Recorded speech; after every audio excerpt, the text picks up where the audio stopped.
first was going through the divorce, there was so much anger and bitterness and confusion, and it would change from moment to moment. It was like walking through a fog. There were times that I just couldn't even process what was going on around me, and it was as if the whole world was going on and without me. I was stuck in this big mud pit, and I was angry at God, I was angry at my ex-spouse, and then I would take it out on my children in inappropriate ways at times, just in yelling at them for spilt milk or something silly, but yet it was so bottled up and I didn't know how to handle it. And I was angry with myself and God, and I didn't know where to turn. My anger really did come in between everything.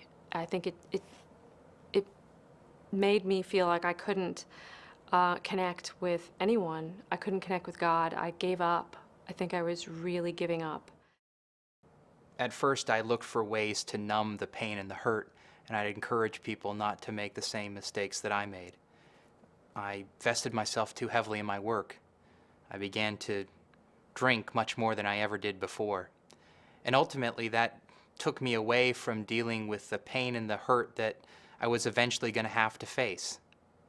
I think first the most important thing is to accept the reality of anger as not necessarily being a bad or an abnormal thing, as something that anyone in the situation experiences. There are so many people who end up divorced and have no idea how it happened to them. They've been good people. They've done their best to make their marriage work. So I think, first of all, accepting anger as a normal kind of emotion is quite important. Yes, I dealt with a lot of anger over a multitude of issues. Anger that he left, anger that I lost the life I thought I was going to be living, anger at the life that I wanted my kids to have that they weren't going to have, anger at their pain that he didn't see and didn't recognize. My real anger didn't begin until after the divorce was final, because at that point I felt that I had been betrayed, because I now no longer had a partner in life. I no longer had my children together, and I no longer was going to be able to do the things that we had planned for the future. As soon as he realized that the problems were not going to have quick fixes and easy solutions, he was gone. And that was just it. And I was so mad that he didn't find our marriage worthwhile. You're angry at the injustice, you're angry at why it didn't work, you're angry that you didn't have a chance to keep working on it.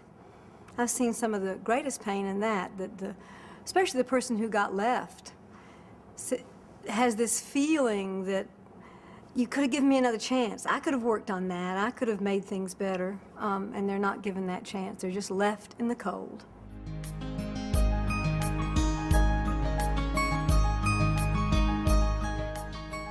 The only way I've gotten through it is, well, for one, I turned to God. That is the only way I've gotten through it. But I also made a personal decision, and with God's help, I'm sure, but that I was not going to stay angry, and that's the only way that I've ever been able to deal with it and keep it from getting out of control. I think the other thing that helped me with anger was really listening to other people and knowing that someone else always has it worse than you do. And if you have to pray for someone else, you get your mind off your own problems. And that was a real sense of comfort for me. I could do something for someone else and something for myself at the same time. I think that surrounding yourself with people who not only have experienced similar things, but who understand the need to manage and move beyond their anger is quite important. I think that talking to other people in that context can be very helpful. God wanted me to come to him with that anger. He really did. He wanted me to come and fall at his feet and cry out to him and say, why? Why have you done this? And he used that. He used that anger that I brought to him and slowly healed me. I can choose not to be angry by not taking the bait. And what I mean by that is that if my former spouse should say something that is offensive or possibly hurting to me, I can choose not to respond to that. And by doing that, I can choose not to have feelings of anger or of hurt.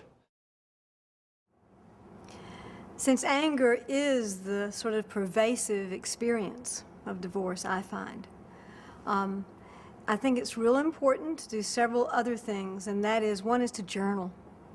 It is so important to get it from the heart and the head and the mouth into the hand and onto paper. There's something magical about it. It works. You need to write, "Dear God," and tell him all your feelings. You need to write, "Dear whoever your person was that left," and tell all those, and say everything that you can't say out loud to anyone, that you don't want anybody to know about. You can feel free to burn it. You can feel free to tear it up. You can feel free to keep it and look back on it and say, "Boy, I've come a long way." You can do whatever you want with your journal, but it's very important to write, write, write. I think it was important for me to find new outlets for my anger and frustration. I took up hobbies that I had a passion for that had fallen by the wayside.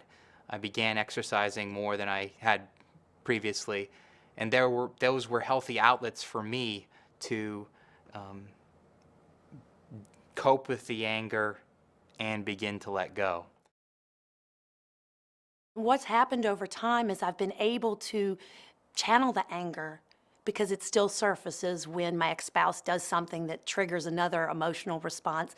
But no longer do I go into a bad mood with my children. I now go exercise, I go to church and pray.